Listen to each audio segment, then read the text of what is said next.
There is nothing, only warm primordial blackness. Your conscious ferments in it, no larger than a single grain of malt. You don't have to do anything anymore. Ever. Never, ever.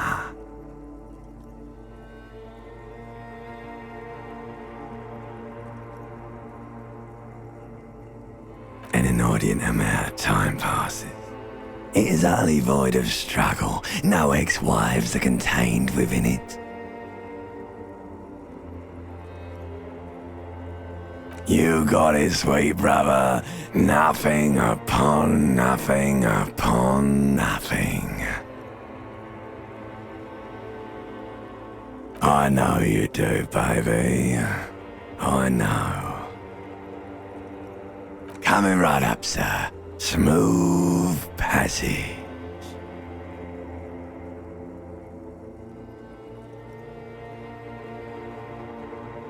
All right. Nothing town to fuck all borough.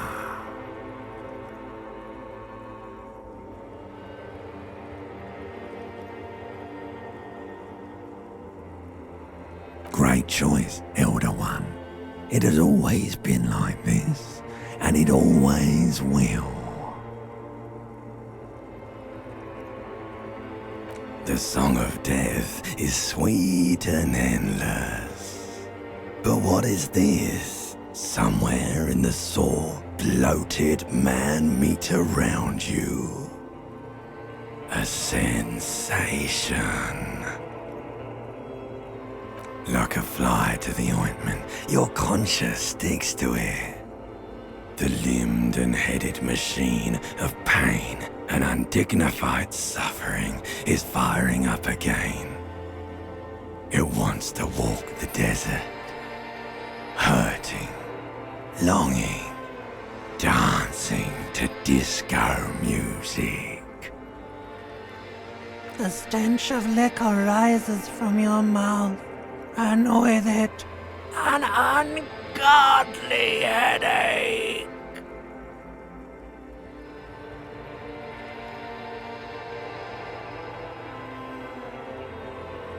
A fiery streak penetrates your skull, trying to force your eyes open. It's a sound, a clarion call from hell. Somehow, you know what it is. A caprice committing a motor carriage.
This fan has two chain pull switches.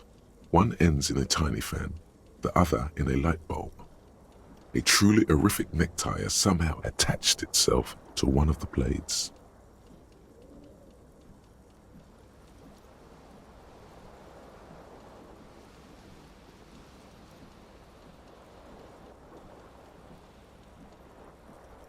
The blades come squeaking to a halt. It should be easier to reach the tie now.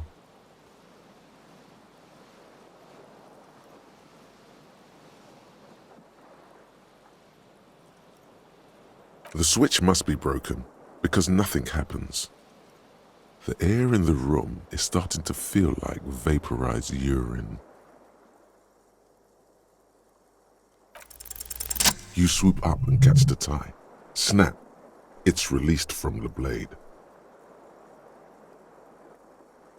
What you have in your hand is a truly hideous necktie with 4 or 5 different patterns. The knot reminds you of a noose. A terrible mistake. Turn the lights off immediately. The lights are off. The switch must be broken because nothing happens. The air...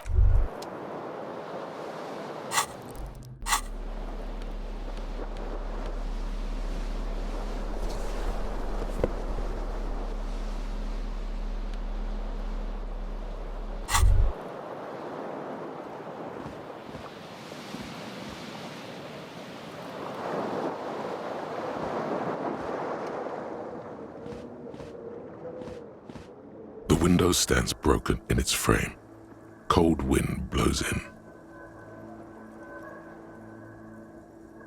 The morning light hurts your eyes.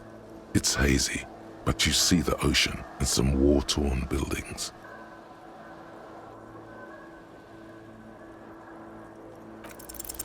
The shards face outward. Whatever broke this window came from the inside.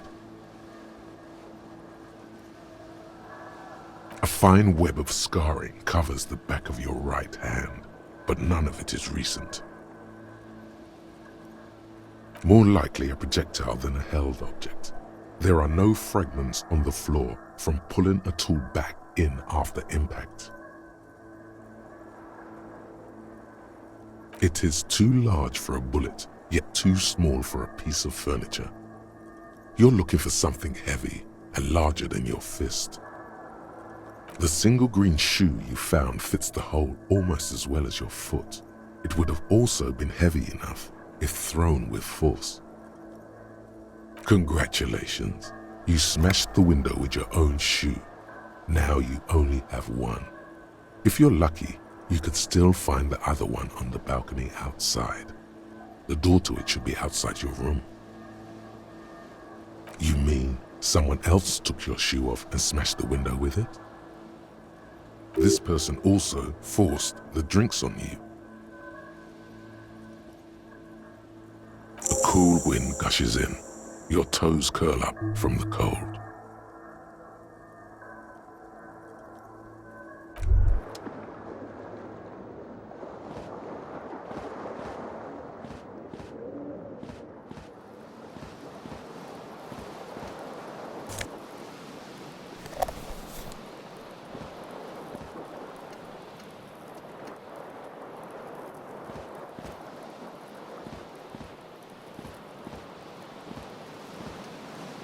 You hear a jingle. Keys are clinking in the pocket of your flare-cut pants. It says whirling in rags on the aluminium key ring. There is a single key on the ring. The number 1 is etched on it. It should open the door.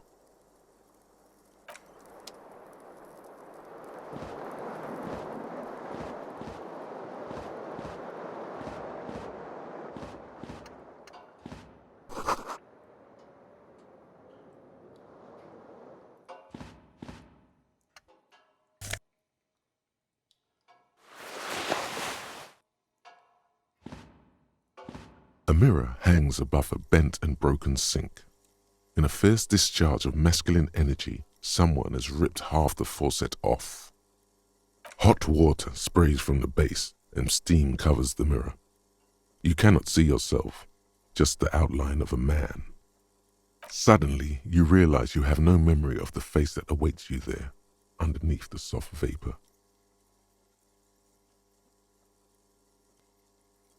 As you slowly reach your hand towards the surface of the mirror. Abort. You clearly have not thought this through. You won't like what you see there, and you will never unbecome it.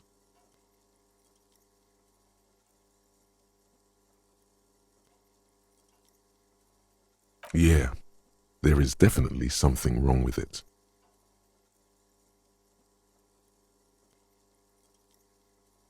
Where to even begin? There is the bloatedness, then the swollenness. It's like there's an upholstery of alcohol underneath your skin.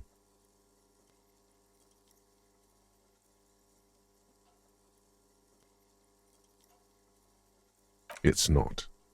It's swollen and snail-like, wriggling between your fingers. It's not. Your nose feels like a small balloon in the middle of your face. It hurts when you honk it. It doesn't appear to be a particularly tiny nose either. Not with all the drinks it's absorbed for you. Behold.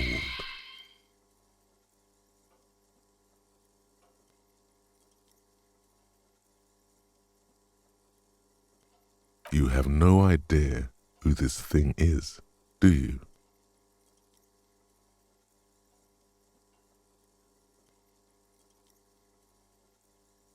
It appears you're also dead. There's clearly rigor mortis on your face. Or wait, is that an expression? Are you trying to make an expression with that face? Why?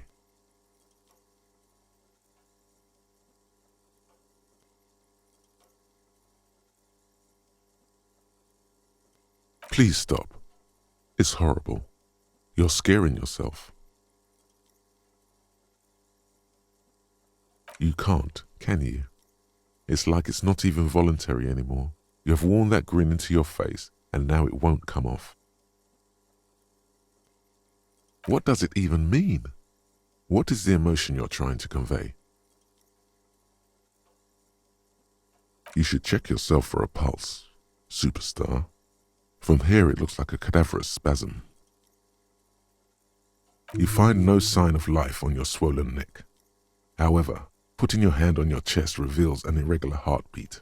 You appear to be alive, for now.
There they both are. Two identical shoes, both copiously green and indiscriminately snakeskin, reunited on your feet, like two baby crocodiles. Good, they're balanced, comfy. Feels like the only good thing about you right now, truth be told.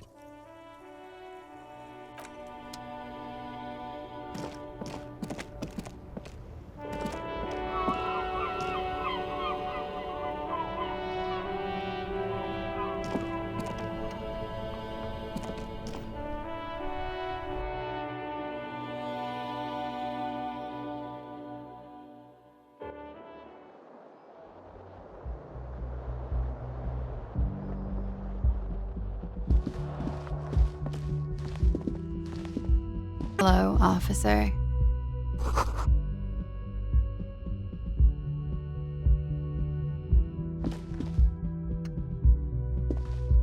The young woman raises a cigarette to her lips.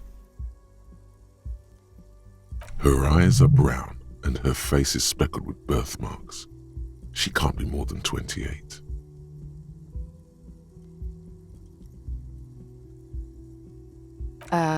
No.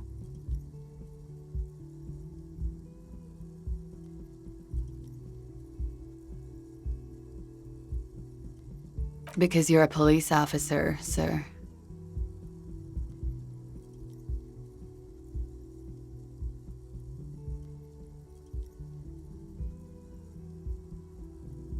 Okay, cool.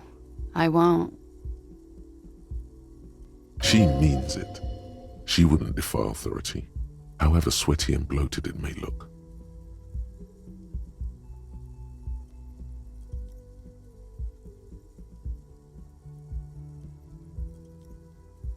Okay.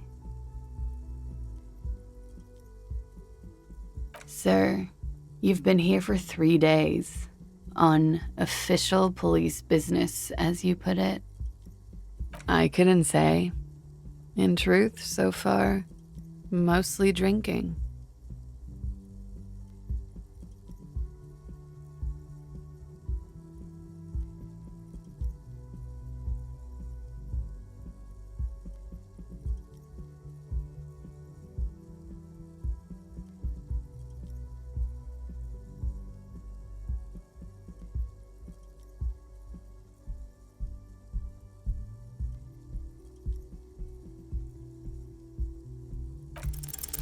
The words have already left your mouth.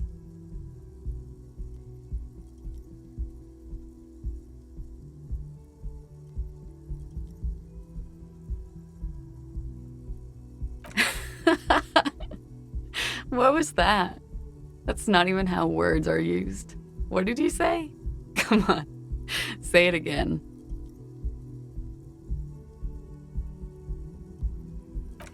No, you see, that's not what you said. You said...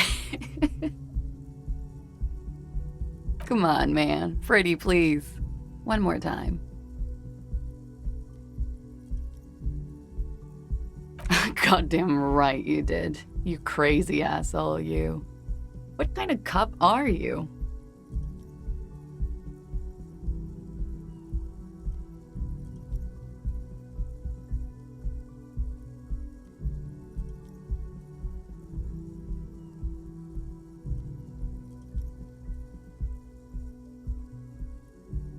Okay, that's cool. Or if I can just maybe ask you to elaborate on that superstardom a tiny bit.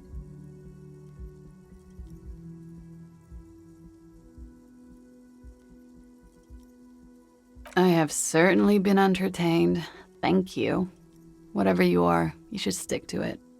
Otherwise, it's gonna suck for you later when you have to interrogate me.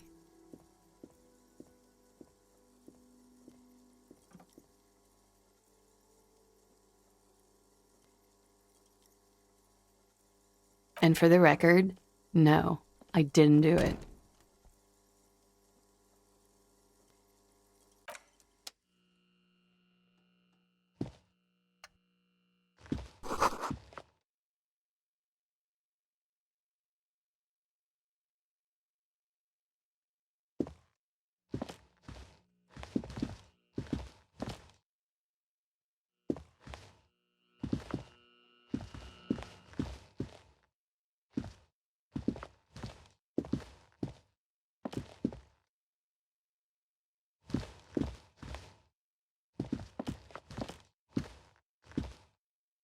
The door is closed. This door can only be opened with a key or from the inside. There is no answer. You hear the shower being turned on somewhere inside. A tremendous loneliness comes over you. Everybody in the world is doing something without you.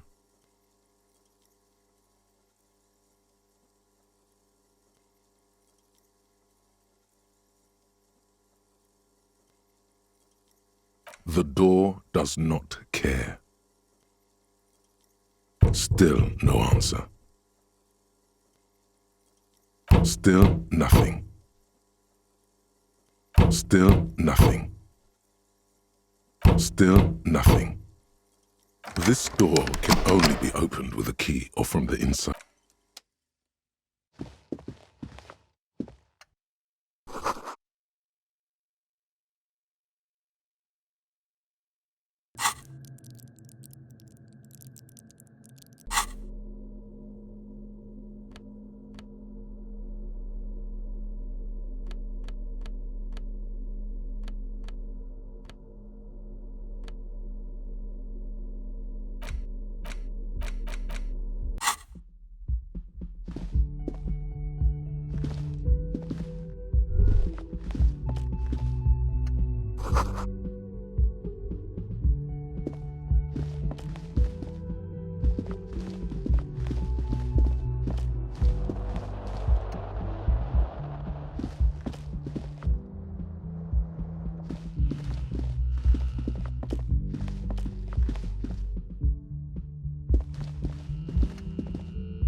You should totally sing karaoke here, the first chance you get. Your emotions need to be expressed. People need to know your vast, oceanic soul.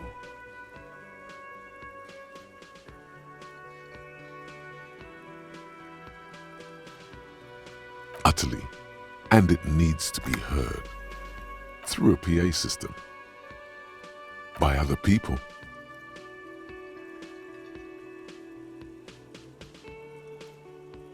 You should sing the sad small church song from that tape you found. Thought it was obvious.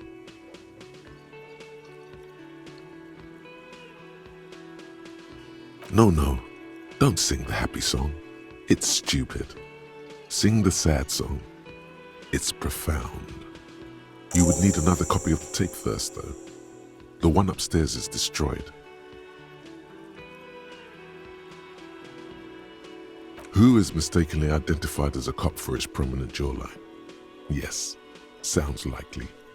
You should probably go on stage and pose for a moment when you're done with this thought. See?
man in his late 20s stands behind the counter, inspecting a stuffed seabird.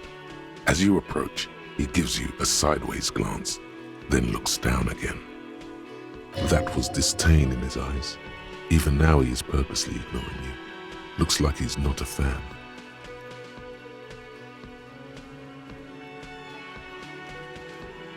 A competent work of taxidermy. The white and brown seabird lies among piles of coasters and drying mugs. One of its wings broken. The man is trying to mend it. Looks like the bird was ripped off the shield that was used to mount it, most likely on a wall. This is the Great Skua. The seabird is the symbol for the discovery of the Insulindian Isola, the part of the world you are in right now. Something about it makes you feel bitter.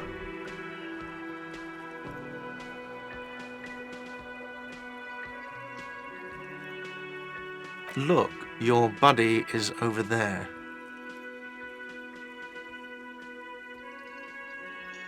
Why don't you go and talk to him, okay?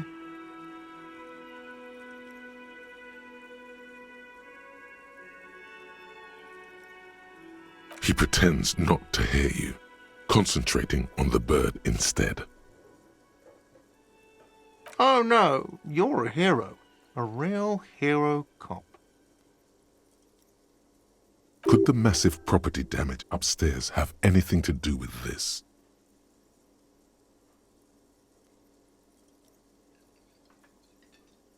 Yes, you are. A real decorated hero. What did you not do? First you took the body down, then you solved the murder, then you didn't trash my hostel room. Maybe you even negotiated the strike.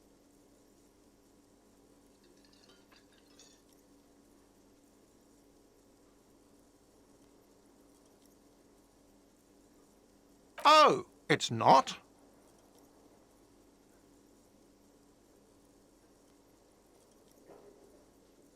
You're right. It's not.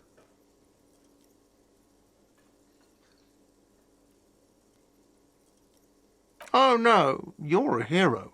A real hero. Could the massive property damage upstairs have anything to do with this? Am I?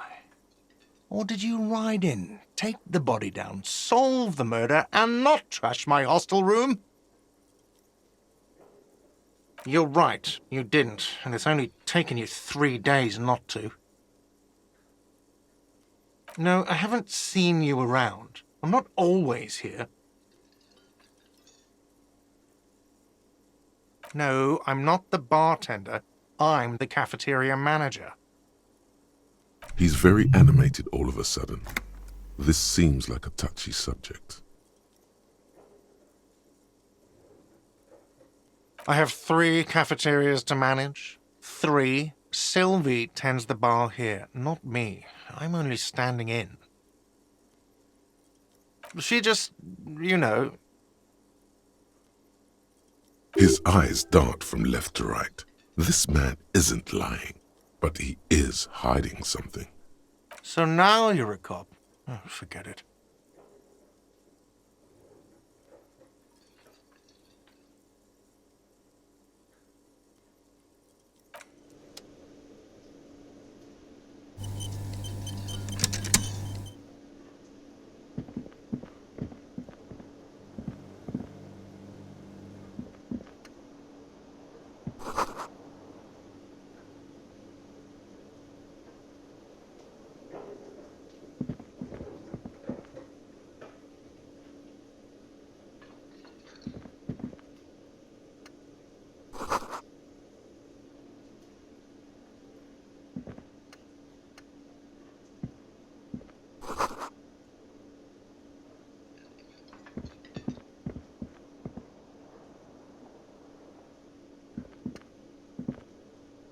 Hello, sweetie. You shouldn't keep your colleague waiting.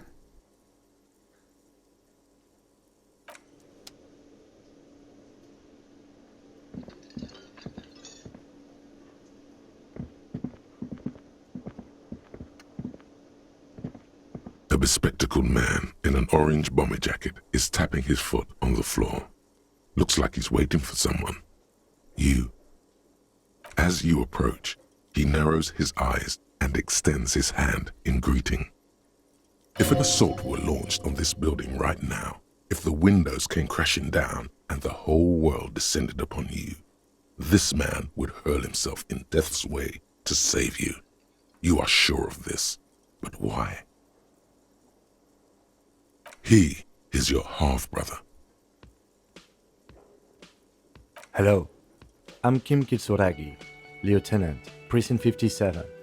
You must be from the 41st. You realize he's waiting for your name. This is your chance to come up with a really good name for yourself. Get creative. Conceptualize.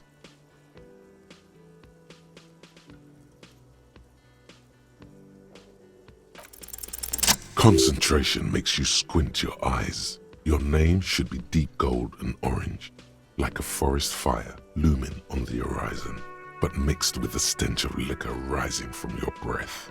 You're 2 steps closer to it, but there are still many to go.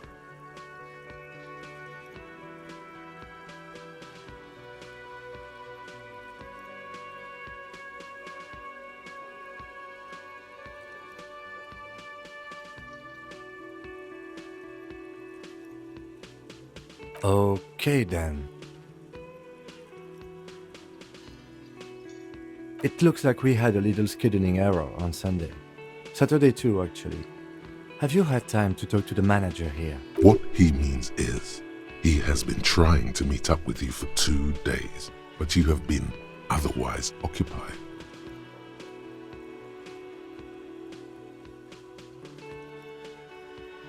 Then we should ask him for a rundown of the area. Get me up to speed. I understand the scene is out back, right? It also wouldn't hurt to assure him the police are finally here. In full force, I mean. Have you mapped out the initial interviews? Right. And the interviews?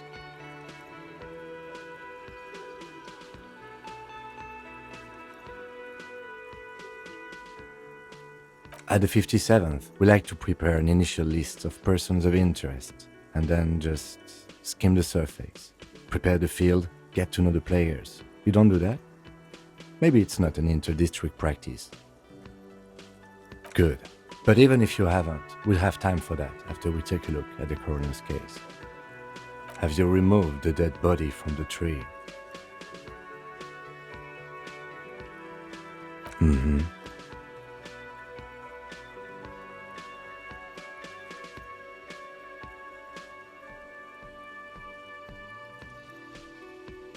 So, the body is still in the tree.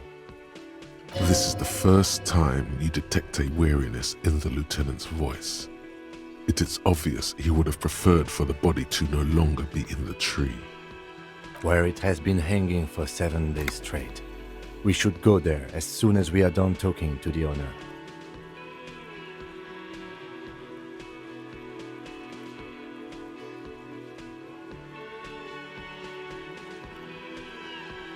We all feel that way sometimes.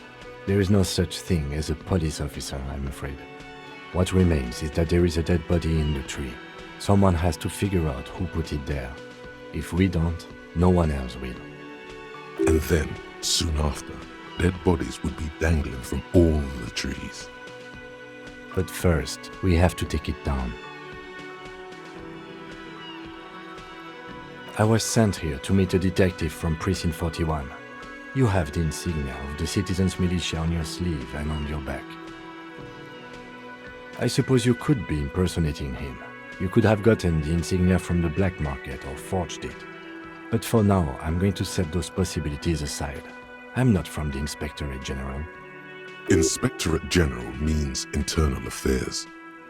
What he's saying is he's not from the rat squad and isn't supposed to suspect such things. Yes, but I'm not them. I'm from criminal investigation. Yes. They are not just white rectangles. They bear a halogen watermark with the letters RCM and a pattern resembling the street grid of Revachol West. I would ask you to step into the headlights of my motor carriage, but again, it's none of my concern. I just need you to do your job. You mean you don't have a badge?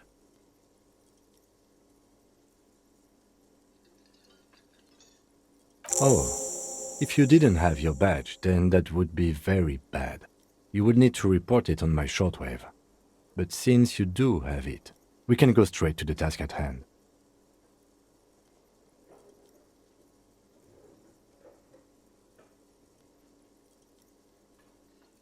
After you, officer.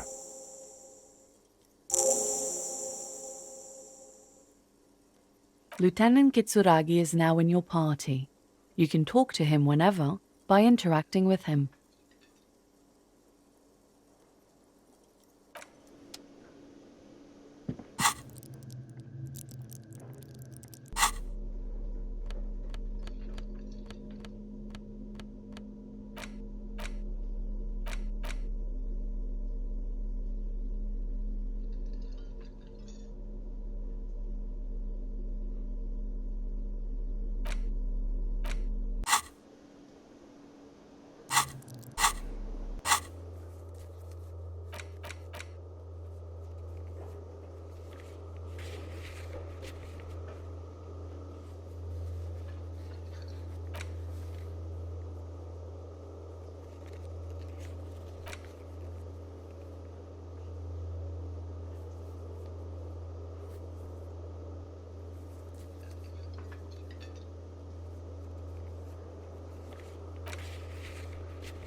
Yes?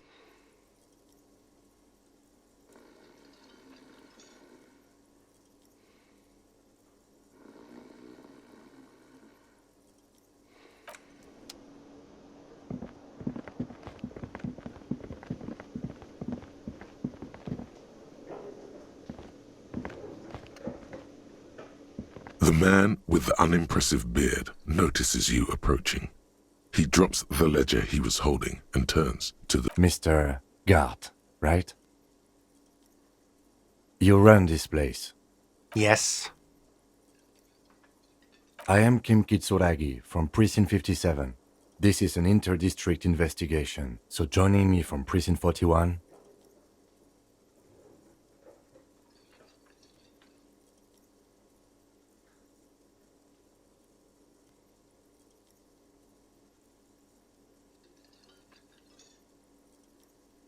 Are you kidding me?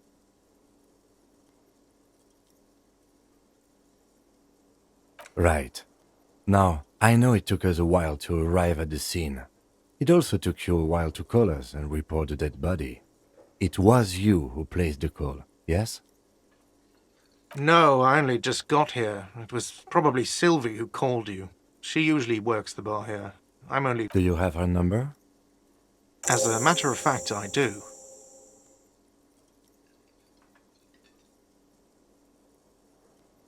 You said you just got here. From where? Are you a local? What, of Martinez? No. I live in Jamrock. I only sometimes come here to keep an eye on the place. This is just one of the many, many cafeterias I manage. But you still know your way around, yes? In case we need directions. Yes, I know where some things are, but as I said, I don't live here. I just used to work here. And I'm not going to start working here again, if that's what you think. I didn't imply that. Detective. He probably means this is where you step in and ask your questions. His face expresses profound doubt in your having this. Haven't you asked me that already? What is it with you and this woman? She has nothing to do with this. Okay, you got me. She went away because of the dead body out back. And because I asked for her number. That's why Sylvie went away. I hope you appreciate that. Thank you.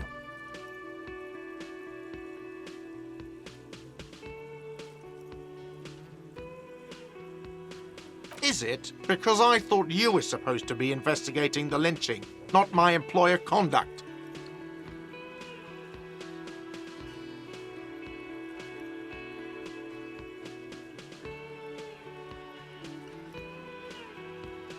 Good for you. Was there something else? I'd like to get back to what I was doing. Behind this building, there's a courtyard. They hoisted him up on a tree there. That's easy. See that door there? First you exit through that. Then to your right, you should see a big hole in the fence. A really big one.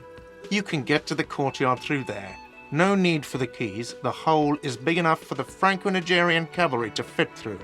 Does he want you to feel guilty of making that hole? It's implied in his voice. I don't know who killed him. I'm not the police. That's your job. What are you, crazy? Of course I didn't kill him. Let's go.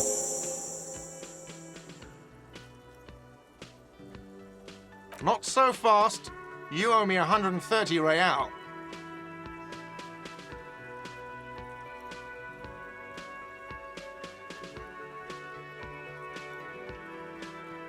Oh, excuse me.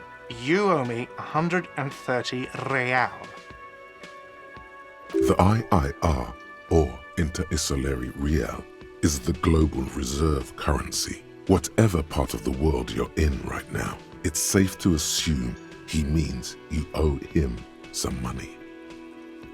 Wow, you're a genius. Yes, that's right, money. You owe this establishment 130 real. Let's see. 3 nights at a tariff of 20 real comes to 60 real.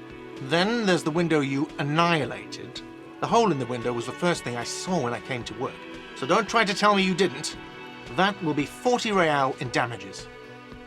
Another thing you've annihilated is half the bar. You've run a tab of 30 real. Actually more, but we'll round it down to 30 for your hard work maintaining the stability and order of Revachol. That's 60 plus 40 plus 30 equals 130 real. And yes, real is still money. What are you, a philosopher?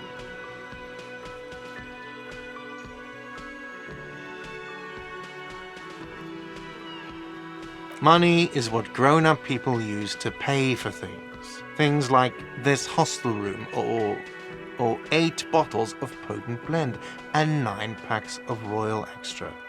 We use it for everything, really.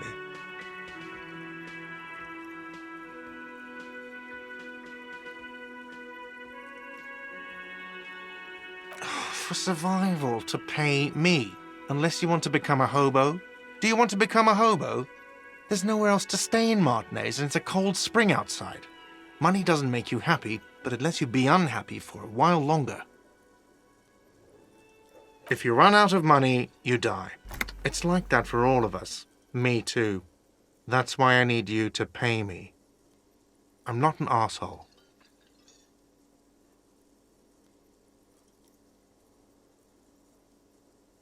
There's a shuffle of nylon as Lieutenant Kitsuragi looks for something in the pockets of his orange bomber. That's cop 4. I haven't offered to pay because I don't have any money either.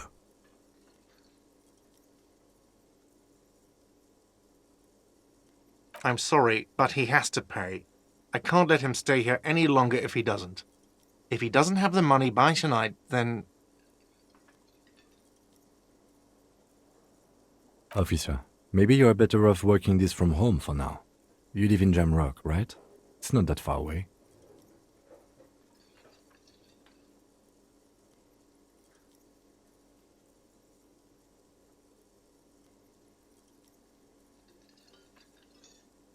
You mean somewhere else to run up a huge debt?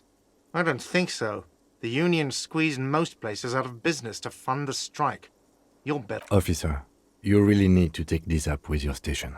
I have a shortwave radio in my car. Call them, ask for assistance. We have to get this investigation started now. Good luck.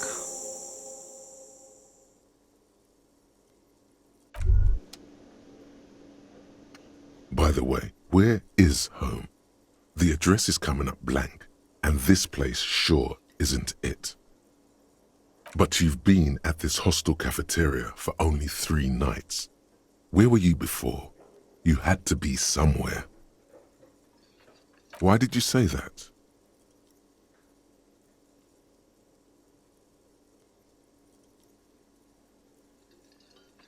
No. But isn't that an expression, not a place? A saying, up on Marvel Hill, a great high place, one that is impossible to climb back to. That doesn't sound like somewhere you can stay if you run out of money.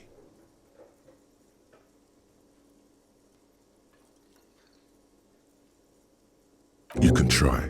Run some addresses in your head when you get the time. Maybe a street or an apartment will appear.